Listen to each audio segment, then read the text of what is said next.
Good evening, everybody, and welcome to Boothy'S and Banter, sponsored by Magic Rock. Firstly, can I thank you all for joining me again tonight, which we really appreciate. And I promise you, I'm not going to mention anything about Saturday's game. I'm just thankful that Brentford did us a big favour last night by beating Rotherham. I know mathematically we're still not safe, but one more win or a good point on Saturday, then we can look forward to the Championship next season. So hopefully we can finish on a positive. Last two games, win them both, two good performances, and we'll all go into the summer happy. So leading on to tonight, and I know you all know the drills, but if you want to ask a question, just write it in the chat and I'll ask it for you. You can ask as many questions as you want. Hopefully I'll be able to ask every question that you write in there. If I do miss your question, I do apologise. I'll try my best to ask as many as I can. So looking at tonight's guests, again, take no introducing, two big fans' favourites, played nearly 1,000 games between them. One of them was my last ever game down at Leyton Orient. We also got Gary Roberts and Anthony Pilkington. Evening, lads. Good. Lads, thank you for joining me tonight. We really appreciate you giving your time up for this. I'm just going to start with you. I know we've been having a bit of a chat before, but when I rang you yesterday morning, and I know your gaffer's in the same room as you, but you were picking the bibs up, the cones, the balls.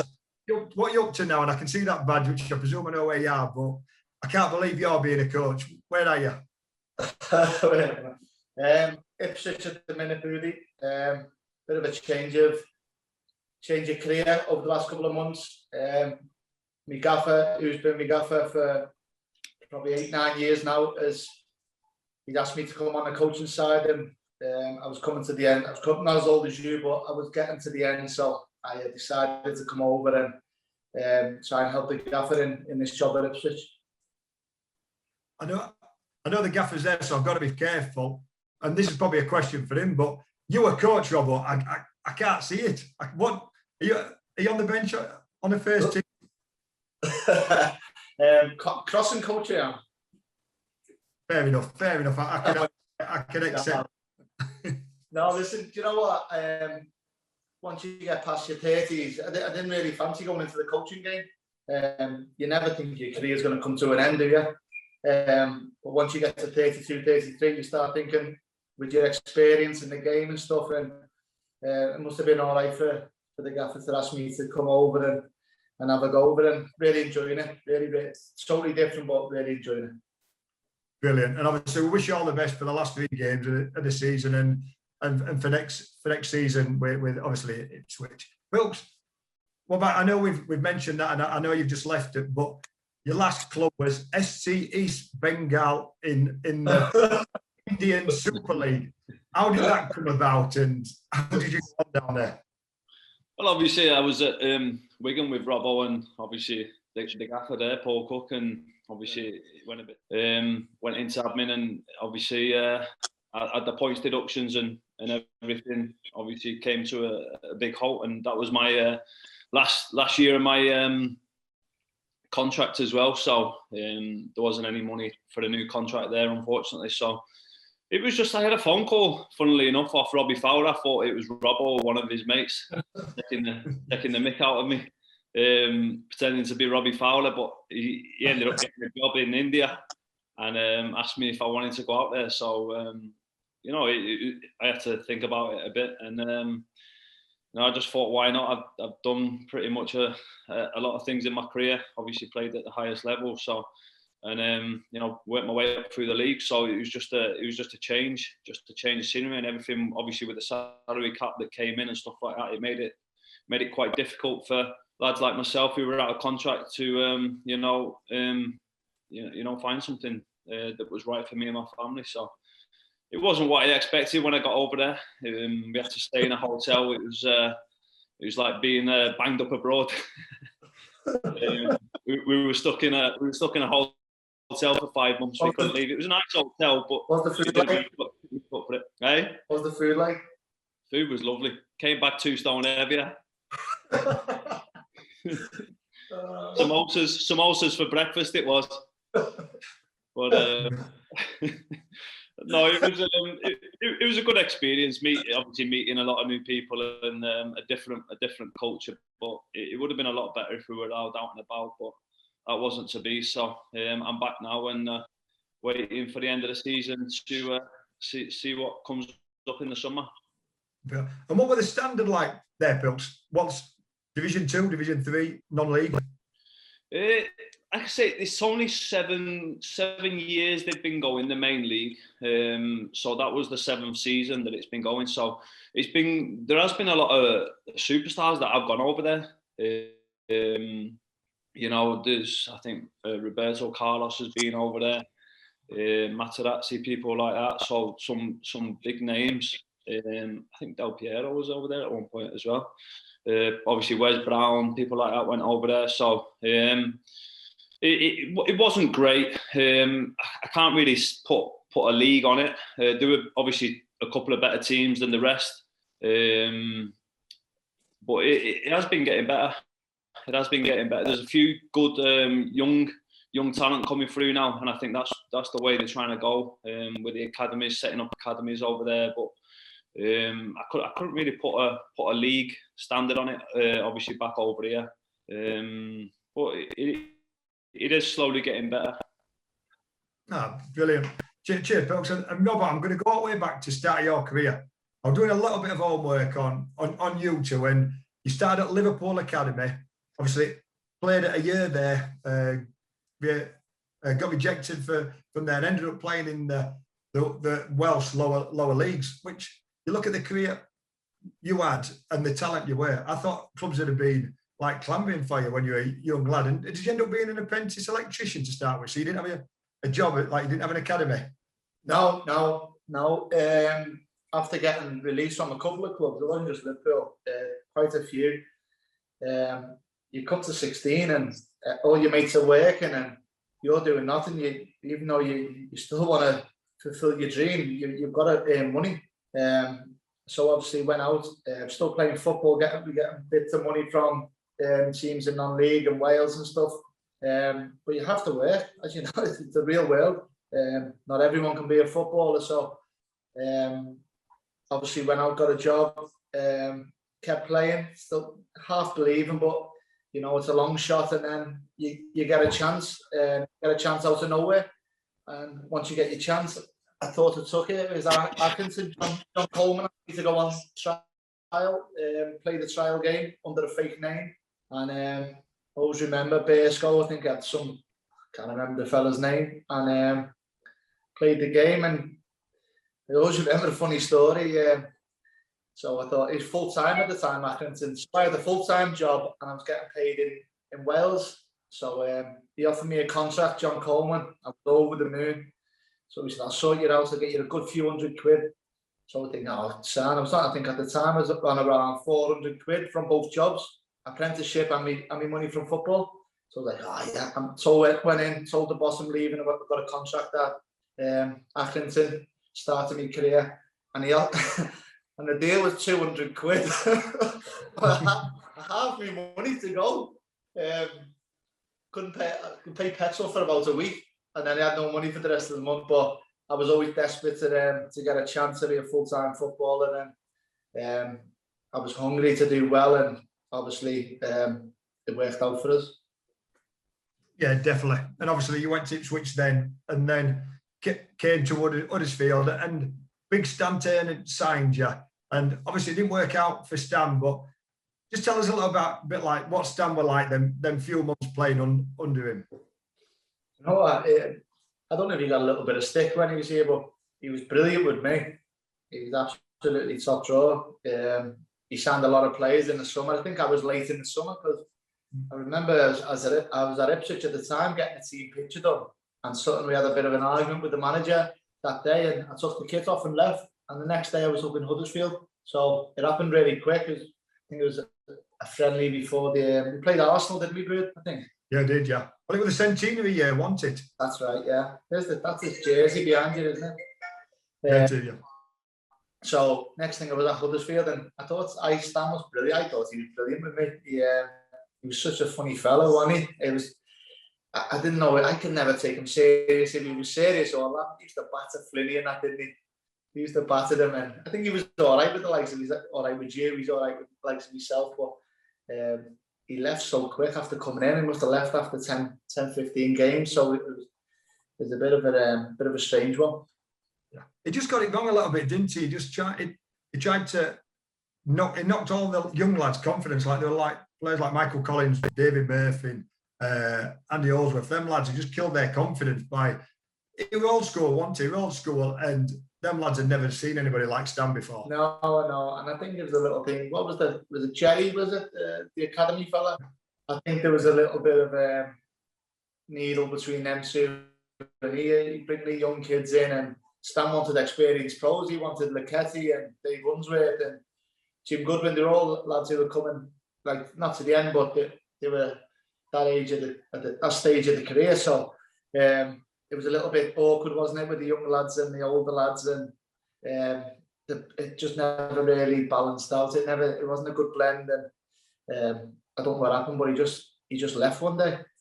Did you? That was it. Wanted just one day it would out want him. We not really heard from him then, did we? Which was a shame, because I remember I had a back operation, so I didn't play much that season. But I was in hospital for 4 days, and Stan rang me morning and night, every single night, to see how I was. Like, I thought it was brilliant with us. Like, it just didn't happen for him. No, sometimes it goes like that. But I couldn't say nothing wrong, nothing bad about him. I thought he's brilliant. He's brilliant with me.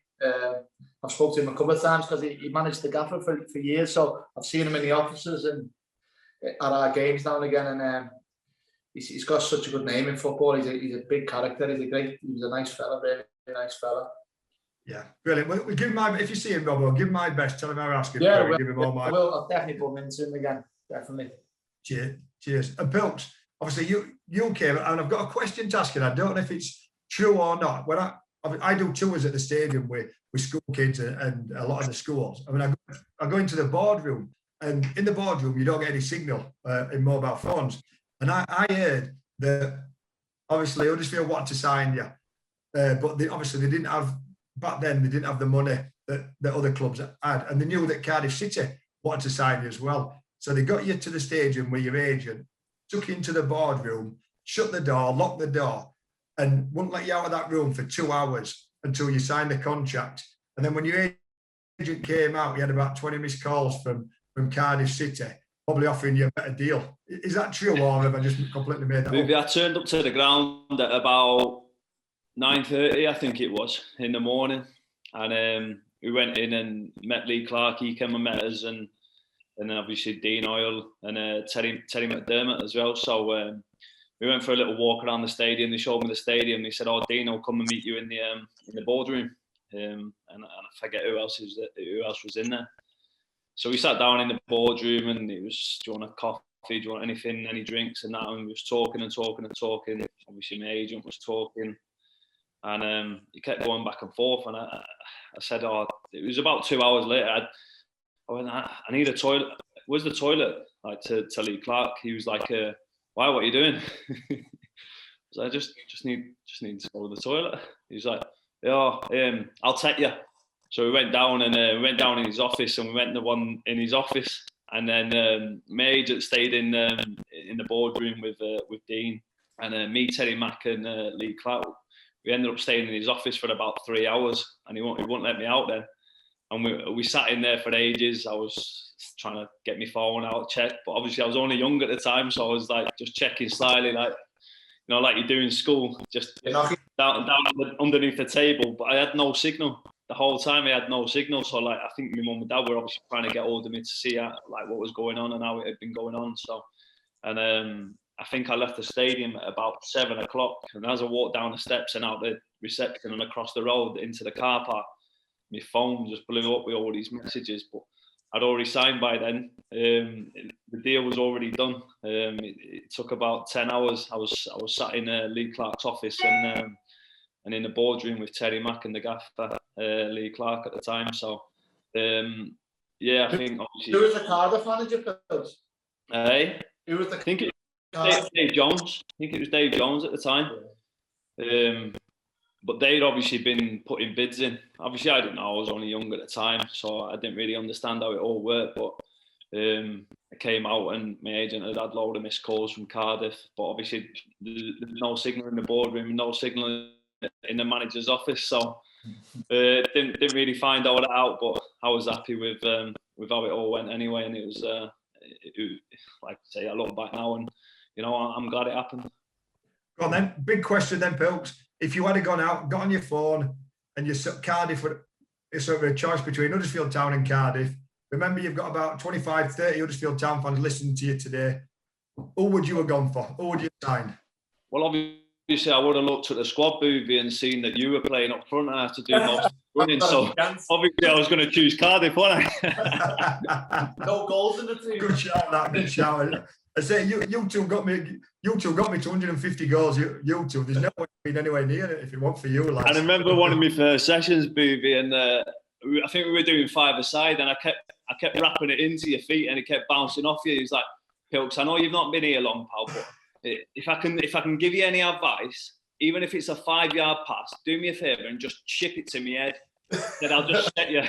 He said, anywhere around my feet. He said, don't bother, just chip it up to me head. That's all I used to say. Playing 1-2s off your head.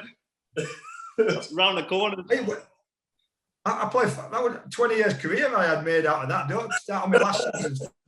Hey, Alan Lee was like that, you know. Big Al was like that. You dare pass it to my feet and I'll come for you, he used to say. He never wanted to his feet. All I wanted with you lads, just stick it on back stick, put it on the back stick, I'll be there. And if I'm not there, then it's my fault. And you did, to be fair to you. Did I say you want up our audience? No, or was it Pilks? It's what? Who said you want up our audience, your last one? Pilks. Corner one.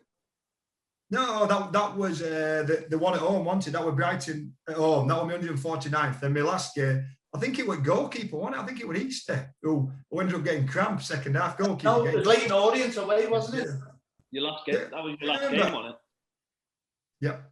I used my pace, didn't I? I used my pace. Get away from the That's right, yeah. Keeper. That's right, yeah. I'll send the DVD of it. Yeah, man. Hey, we took a great follow on that day. The VCR that was. Not on DVD, that. So just before we get to the questions, Pilks, obviously you mentioned Lee Clark, Terry McDermott, Derek Versackel, and obviously Steve Black, a great management team. And I think, obviously we ended up in the Premier League, but I think they started it. Obviously, Dean was the chairman, he backed him. We bought in players like yourselves, Danny Drinkwater, Peter Clark. Got more professional. What were they like, them lads, as managers and obviously coaches? Yeah, obviously, Robbo was already there at the time when I signed, and I think obviously Dean had just come in, just before I signed, and I think that was the first maybe transfer window that he had and that Lee Clark had, and he signed a few players. I think me and Lionel Ainsworth signed on the same day. So we had a right goal, but we ended up getting a great squad together, not just on the pitch, but off the pitch, which I think is massive. We all ended up, really close, and obviously there's me, Robbo, Pelch, they're still massively close now. We go on holiday every year together. And, I think that obviously yourself was there, you would have seen how good the dressing room was.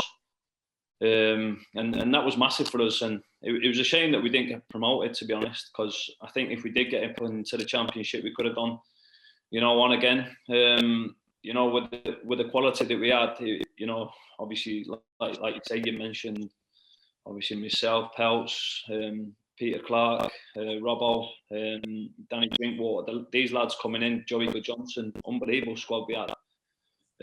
Obviously, there's loads I haven't mentioned. Obviously, Jordan Moore, the amount of goals he scores. Strikers are really. He couldn't have spot a player, couldn't he? To be fair to him, Lee. That's what. Obviously, you look at Lee Novak as well. He didn't get half the games that Jordan got, but he was just scoring goals. Obviously, coming from the lower leagues, and everyone just seemed to kick on. And obviously, I think there was a great atmosphere in the squad and in the dressing room as well. We were all going. we get back from games, and if we didn't have a game of a Tuesday, we'd all, you know, spend the Saturday night together, or the Sundays and stuff like that. And, you know, it was brilliant. And I look back and I always say to, when me and Robbo and Peltz get together, that they were probably some of the best times of our career, in terms of on the pitch and off the pitch as well. Yeah, definitely, yeah. Like you say, Lee Clark and obviously Teddy Mack, everything, the training, and we just went, they just instilled the belief. And obviously Blackie, not to forget Blackie was brilliant for us. The young lads and the old lads, he was the glue that held it all together, really. Obviously Terry Mack and Faz were doing a lot of the coaching side, and then the gaffer stepping in and doing the shape. And you know, it was just a great atmosphere, and they instilled that into us. And it was a great place to come in and work. And like you say, I think that's why we went on that unbeaten run, and we won so many games. You know, they instilled that belief that it didn't matter who we were up against, we could just go and beat anybody. Definitely. And you were exciting to watch. You scored goals for fun, like you mentioned, the strikes, obviously Jordan, Lee Nova, I think Cads were there, Theo Robinson at the time, and that you scored a goal. And what I can't understand, remember that first year you played Millwall in the playoff semi-final, we drew 0-0 in the first leg, and then lost 2-0 down there, and we just didn't seem to have a spark. It just didn't seem to happen for us when we've been scoring so many goals all season. But it's just one of them games that Millwall did their own work on us. I thought Millwall had our number, Boothy, to be honest. We went down there, did we go down there early season? I don't think we won again. I think we might have drew 0-0 down there, maybe, or something like that. But they had our number, Millwall. They were just, any other team we thought we could have opened up, but they were quite strong and rigid. Remember the lads at the back, Paul Robinson and stuff like that, they were quite strong. And when we drew 0-0 at home, it was always going to be a big ass down there. We went to the Den. I think the Den was full, wasn't it? They had a full house at the Den. And no, it was possibly one of the best nights we've had. That team anyway. We had it was a tough night for us down there. We didn't get going, and not to score in both legs wasn't like us at all. It was a tough night for us down there. And they bullied us a little bit, didn't they, to be fair? Yeah, come off the pitch just feeling deflated because we never got going, we never got into the game, and you know, but that was probably one of my worst games for Huddersfield. And you know, I always remember it, how disappointing it was after it, because I think they just stifled us, to be honest, and they bullied us out of the tie, which was disappointing. I think we were all maybe thinking get a good result at home and then go and finish the job and look forward to Wembley, but obviously it wasn't to be. We've done a number on us. And that's fair play. You've got to hold your hand up sometimes, haven't you, and say that it worked for them, whatever their plan worked, and unfortunately not for us. So I'll go to chat. So this is from Adam, obviously. Two absolute legends tonight. Pilks, how did you feel when you scored that goal against Sheffield Wednesday? The one at home? I can't remember. You have to tell how many goals. The away one was obviously, you know, unbelievable. Cutting in on my left foot. I think Joe Garner, actually, who we played with last year at Wigan, he rolled it across the edge of the box and then curled it in the bottom corner with me left foot. But obviously at Hillsborough, we had, you know, I don't know what the end called, but we had the whole section of away fans, and I think it was a Friday night, if I remember rightly. So that made it even better as well under the lights at Hillsborough. Didn't we? We battered them that night. Yeah, we battered them, and obviously a local derby under the lights, and you know, a full complement of away fans taking up the whole section behind the net. It was brilliant. But I think he's on about the home goal that went in the top corner and cut inside as well on my left foot. So, but yeah, that was one of my better strikes, I'll say. And obviously in a local derby to win it 1-0, it was a nice feeling. Brilliant. And then from Andrew, who was the most talented Town player you played with? And from you, Robbo, first, who were the best Town player you played with? Pilks was probably the main man when we were there. But natural talent, probably Pilks, yeah. Danny Drinkwater was really talented. Drinky was really talented. Benny Cafobe was really talented. for such a young boy. Yeah, possibly it'd probably be Pilks or Benny. Pilks was absolutely on fire. He'd win our games, for us on his own. And Drinky wasn't a match winner, but he had so much. He's great to play with, especially because we played 4-4-2. No one plays 4-4-2 no more. We played 2 out-and-out wingers. Me and Pilks either side, and we had Joey Good Johnson, Danny Drinkwater. We had some great midfielders who'd find you. And Drinky's passing range was exceptional, and he was only a boy at the time. He was only a young boy, and you knew he was going to have a career. Definitely, I say. And it'd be, I wish I were like 10 years younger to have you two. I say them lads in midfield, you two on the wings. No, I'm not saying Jordan was a fantastic striker and scored goals for fun, but when you've got you two giving him the ammunition, I'd have loved it. I just wish I were 10, probably 15 years younger. Brooks, I'm not going to ask you the same question because you'll probably say Robbo and it'll be all loving. I was going to say you, Boothy. All right. Who were the best Town player you ever played with? Apart from yourself, obviously, absolute legend. No, I obviously came in January, and funnily enough, I didn't really know too much because I didn't used to watch loads of football in terms of league football. It's not as easy as it is to watch now. So you literally just you go and play your games when you're young, and you watch match of the day. You don't watch your own league because there weren't that much coverage. So I didn't really know too much about the players, too much about the club.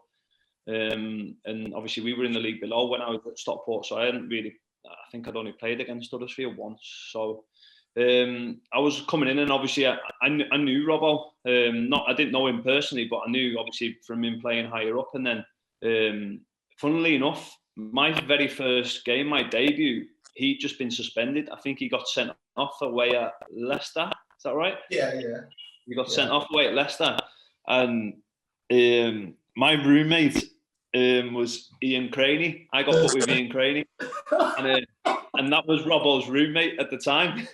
And he was on FaceTime or whatever it was back then. He was like, "Oh, I've got a new roommate here," and obviously it was me, the new young signing.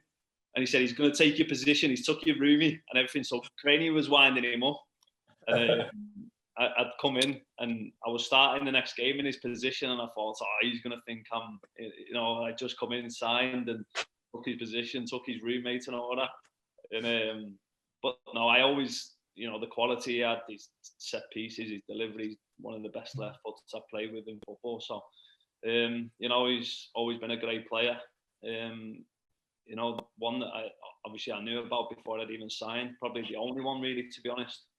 Obviously, you were a bit older, Boothy, and I hadn't seen your games for England and stuff like that, and Chef Wednesday at the time. You didn't have telly then. You didn't have telly. That's why. It's only on the wireless when he made his debut for England. So obviously, there was so much quality in the team. So, like you say, I'd definitely say Robbo was up there. So best left foot, one of the best left foots I've seen, obviously, that I play with in football. So, like you say, Danny Drinkwater that went on to do what he went on to do. You see right from an early age. We just had loads of talent. Obviously, Jordan Rhodes scoring all the goals. He was, inside the box. He was unplayable inside the box for a young lad. There's been loads. Obviously, we had a great squad, and it just obviously how we didn't get promoted is, I'll never know. Yeah, definitely. Question for Peter. I'll go with you, Robert, and then obviously I'll ask you, folks, if you're happy to talk about it. But the question is, did both the lads leave the club too soon? And can they say why you left the club? Robert? I thought I did personally. But obviously the new manager come in when Lee Clark went, Simon Grayson. And I was in and out of the team for a little bit. Still played a lot of games under him. Didn't have a bad relationship with him. A little bit different to Lee Clark, so totally different to Lee Clark he was in everything he done. So come to January, and there was rumours of me leaving, and I think it was Sheffield Wednesday and I think Barnsley were in the Championship at the time. And so went in to see him. This is the God honest truth. Went in, got a chance to speak to him. and said, if I'm in your plans, I'm more than happy to stay. If not, I've got to move if you need me to move.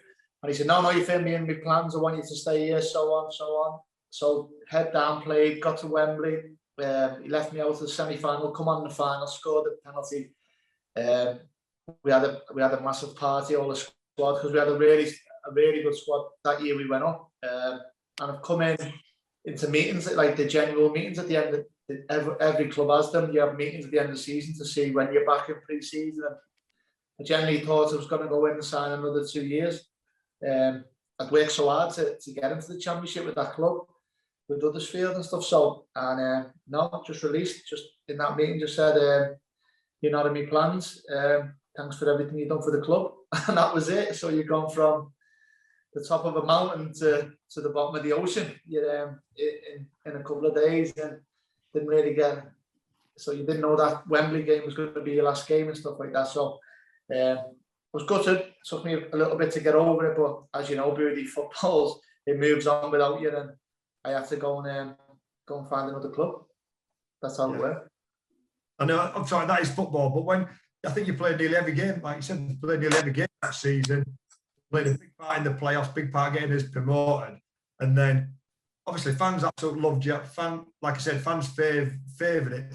Player of the year for the first two seasons you were there. I don't think the fans want to see you go, did they? I think they were so disappointed to see you go. But like you said, that's what happens in football. So, but I know what you did say when you went over, you scored the penalty in the playoff final. Just talk us about that, because obviously the first 120 minutes, 0-0, weren't a great game, but get to penalties. We missed the first 3, we get back level, and you're probably stood there on the halfway line thinking, I'm not having to take a penalty, and then all of a sudden, hang on, I think you're number 7 penalty. This could come to me. What are you thinking walking up to that ball and stood on the halfway line when it's sudden death? Well, do you know what? I think it was number 7, or I was trying to be number 9 or number 8, because I think I'd missed one not long before. I remember speaking to Jordan, and Jordan wasn't confident either. I think me and Jordan were 6 and 7 or 7 and 8, whatever it was, because I'd normally take penalties. I took a few from Huddersfield. So the game was the worst game ever. It was the worst game I've ever been involved in. 0-0. There was never going to. We still be playing now. It still wouldn't have been a goal. And once he picked the penalty take, because look, if you've had Alan Leon, I think they'd sound probably a bit better. I was still a bit. I think the celebrations has knocked me memory a little bit. But he said, I think when we got in the group, I don't know if the manager picked it or the 3 older lads said, let the experienced lads go first. And I was thinking, fine by me, because my arse had gone. My bottle had gone. So Alan Lee, Tommy Miller, Damien Johnson, 3 of them missed, and I'm just on the halfway line. I was half thinking it's done, so I don't have to take a penalty. So next thing they miss one, and I'd just like to say, once you've got Alex Smithies in goal with his record, by the way, he was a top keeper, one of the best keepers I've played with. You know, you're always at the chance, once one missed, and then next thing you know, you're back in it, and I'm thinking, I've got to take a penalty here. So I've never been so nervous in my whole life. Never been as nervous as it. And once it come up, I just to see it at the back of the net, and then it was right by our fans as well, which was unbelievable. That feeling when seeing someone over the bar, you don't beat them feelings in football, especially when the ground's full, your family's there, right in front of our fans, and you see how much it meant to the likes of Dean and Brookie and them type of people who it means a lot to the club. It's one of the best days of possibly it's one of the best days of my life, never mind my career.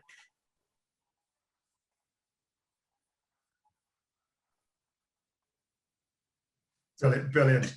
And Pilks, I don't know if you want to talk about it. Obviously, the Rochdale night, I don't know what you remembered about it, but what a horrific, obviously, incident it was.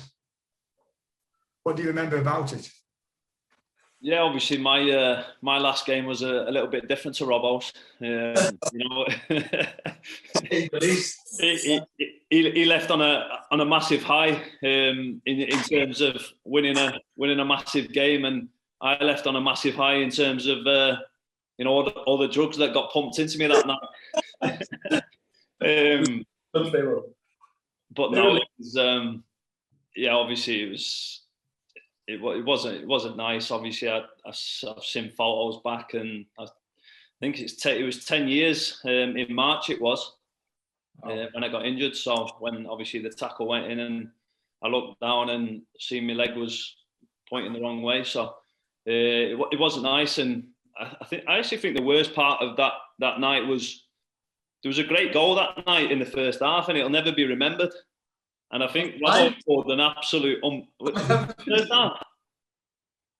When did you break your leg? It was in the same half. It was at half time, just after half time.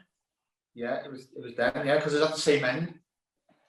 So no, Chipped the it keeper. was in the first half. You chipped the keeper, remember, from the corner of the box. Yeah, that was in the first half.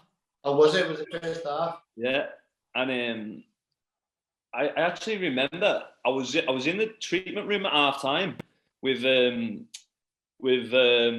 Bookers, because I got booted in the game before on the Saturday, and I think we were away at Yeovil or somewhere like that, and my actual foot had an egg on it, and I was struggling through the first half, and the gaffer said, I think we went 1-0 up through you, or we might even have been 2-0 up, and he come in and said, do you want to come off and just rest it? Because I was still struggling from the Saturday, from when I got booted on the Saturday. And I was like, no, I'll give it 10 more minutes.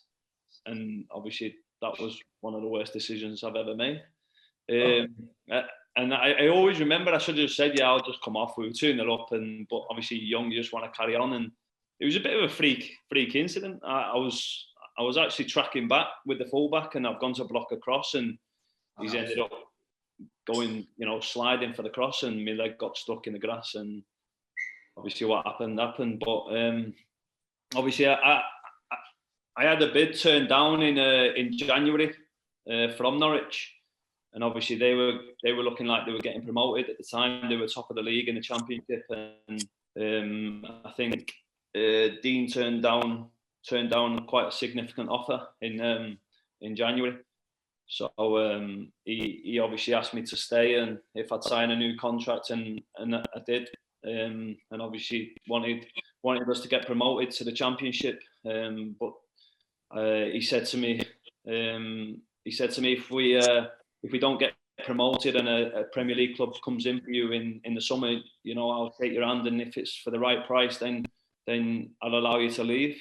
Which was very fair to him, and I signed the new contract, and obviously was looking forward to getting promoted and playing in the Championship. And obviously what happened in March, I think it happened, and obviously we didn't get promoted, unfortunately. We lost in the playoff final at Old Trafford, and I was there watching that game, and it was hard to watch, obviously from fans, but obviously from the players' point of view as well. I was sat there in the stands, seeing my mates getting beaten. I couldn't do anything about it, and it was tough. It was tough watching towards the end of the season and not being able to be involved. I went to every game and I kicked every ball, even though I was on my crutches and my massive moon boot that I had on for 3 months.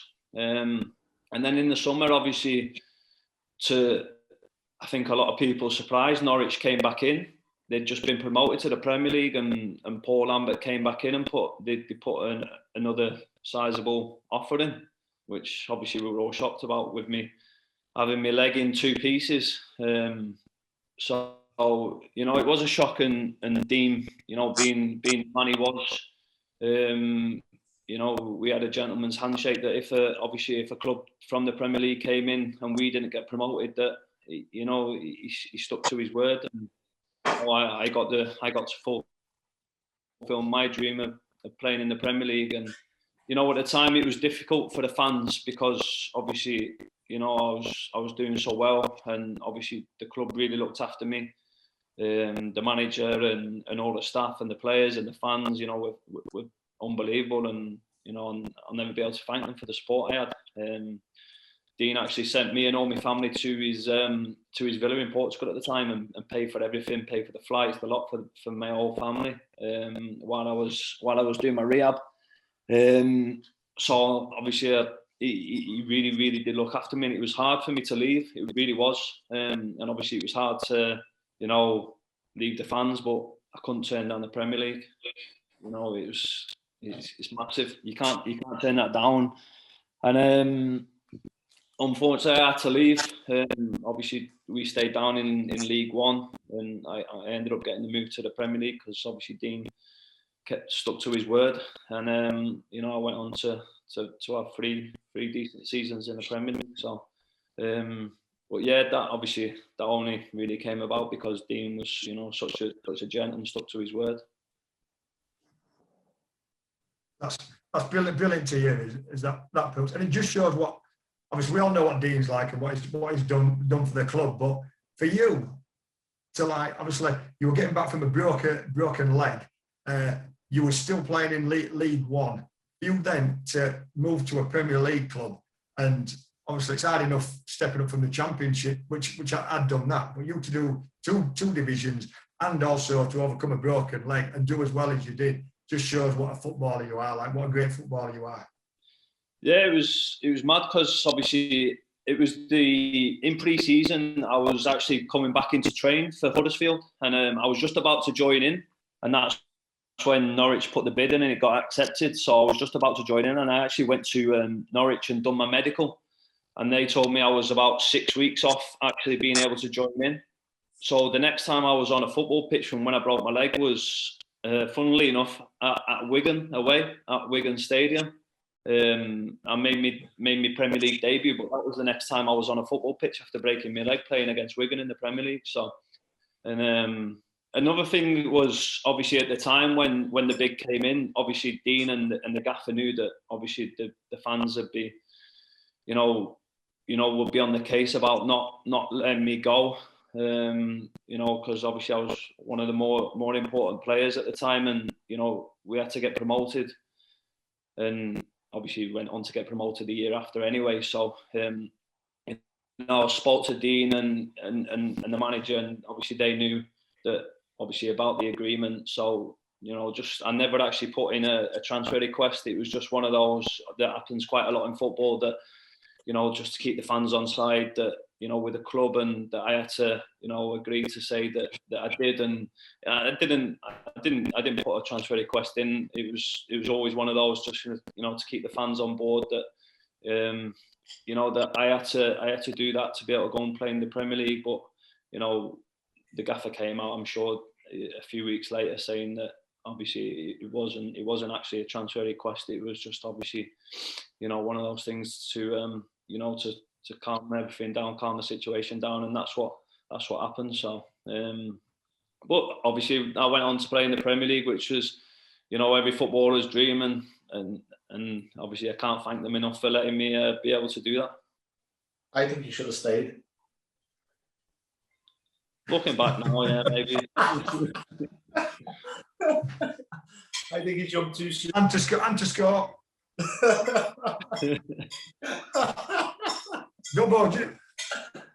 No, but obviously we mentioned about the playoff. Peter's mentioned about the playoff game against Peterborough. What were your feelings then when you've seen the team?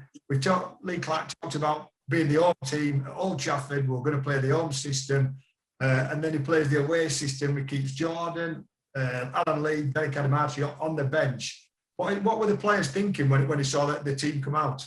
Or when he said the team on the Thursday or Friday? Do you know what? It was a really strange couple of days. It was. We were playing at Old Trafford because Wembley was getting used or whatever. So with Lee Clark, we stayed over nearly every away game, and we stayed in the best hotels. He done everything properly. He was really professional. And we were at Old Trafford, and we never stayed over. It was like optional to stay over. It was like, so it started from there to me. It was a little bit strange. Like, a couple of us went over, me, Kevin Kilbard, and a couple of others stayed over, and we got our own food and stuff like that. So it wasn't real. It started there, and then obviously the team gets named and Jordan's not playing. Young Benny played up front, I think, on his own, didn't he? Yeah, he did, yeah. And I think we had a great. To be fair, the game was in the balance. I think we could have went ahead first when it was 0-0. I think it was the first team to score was going to win the game. But the team selection raised a few eyebrows with the fans, and it did with us. I think, obviously, talking about it today, you always have your goals on the pitch, and if anyone's going to get you the goal in that squad, it's Jordan Rhodes. Even though Benny's a terrific player, Jordan Rhodes is your man. He was our man. He was our go-to, and it was a bit of an eye opener to not see him in the team, and just a whole couple of days before the game, a couple of things happened, and I don't know. It couldn't affect. It might have affected it, but it didn't run as smoothly as you'd like. Brilliant. And obviously, we've got a lot of questions in. I haven't really gone through any. I do apologise, everybody who's put them in the chat. But Robbo, obviously, you're a coach now, and to both of you, you're both great crossers at the ball. Robbo, you're now the crossing coach at Ipswich. You must be able to teach them young lads a thing or two about crossing the ball. No, I'm only bad.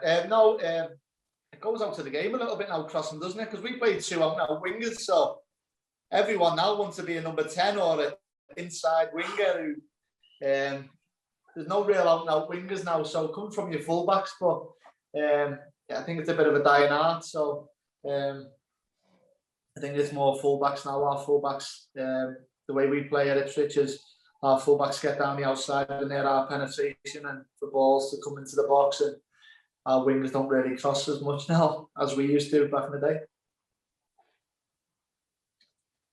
And if they're in a job at Huddersfield, I know your gaffers, I don't know if you're still in the room or not, and I'm sure you don't want to hear this.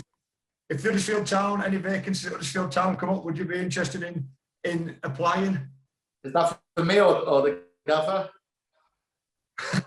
Both, if you want. Is Brookie retiring, is he, Boothy? I'm only coming if we get your job, Boothy. Look at this job at the club. You've got the best job in football, you. Oh, you're not wrong. No, and he's still on his play. Look, it's 8 o'clock and I'm still working. Yeah, you played golf all day in a little Zoom chat.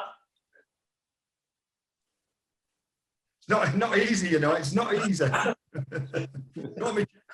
Chairman might be listening to this. Don't say that. You can imagine. It isn't easy. This right. Moving on quickly from Paul.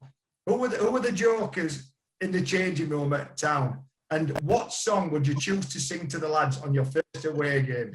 Pilks. Your man sat in front of you was the joker, wasn't he? We all know that. Up to mischief all the time. Wasn't me. Always up to something. Always having a laugh, always messing around. Never stopped. What song did I sing? Maggie May. Bit of Rod Stewart. Maggie May's my go-to. That's what I always sing. Give us a bit now. Let's listen to you. Ronan Keating as well, aren't I, guys? What? Good. Ronan Keating. Yeah. You say it best. Yeah, that's the one. You like that one, don't you? Yeah. Enjoy that one. Good at that one. Heard that a few times. Heard that a good few times. Pilks,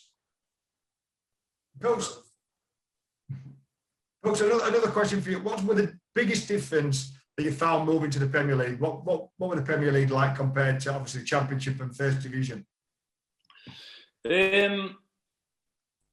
Obviously, you're playing against the best players in the world, so you know any tiny little mistake, you get punished, no matter where you are on the pitch. The quality, and you know, you literally give the ball away in their half, and they go up the other end and they score. You just get punished every single time. Every single time that one of your teammates makes a mistake, they just seem to punish you all the time. And the quality is of every player, unbelievable. Everyone's so fast, so strong. You know, even the ones that look slow on the telly are fast. It's just because the ones that are unbelievably fast are just ridiculously quick. And just the quality. Just some of the players you can't get near them. You like Scholes, Gerrard, you're just chasing shadows, and they just make it look so easy. But I'd say there's just ruthless. They're absolutely ruthless, and that's why they're playing at the top level for so long, because the consistency of the qualities, it's second to none. So I know it's nearly an hour gone. It's absolutely flown by again. But final question to your international games. 9 games for Republic of Ireland. What were you highlighting that? The Guinness.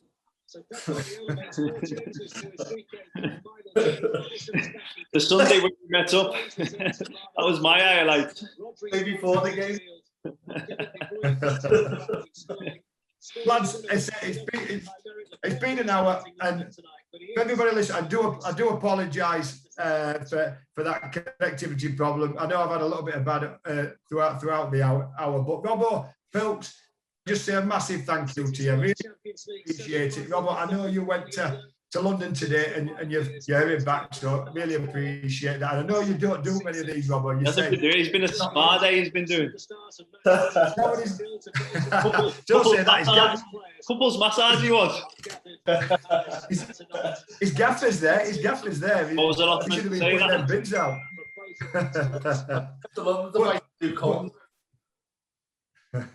But to everybody listening, thank you for joining us. Next week it's his final Boothy'S Beer and Banter who's coming on, and that's on Thursday the 6th of May, obviously 7 till 8 again. Don't forget your Magic Rock discount.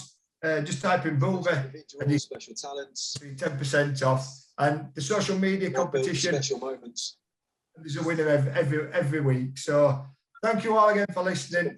Hope you guys for mind that connectivity. Robbo, Pilks, thank you very much. Robbo, best of the season. Pilks, hopefully, I don't know if you get, hopefully a club will come in. You're always welcome back at Huddersfield Town. Cheers, all the best, everybody. I think Tom's microphone's still on. Everybody, see you all later. See you later, pal.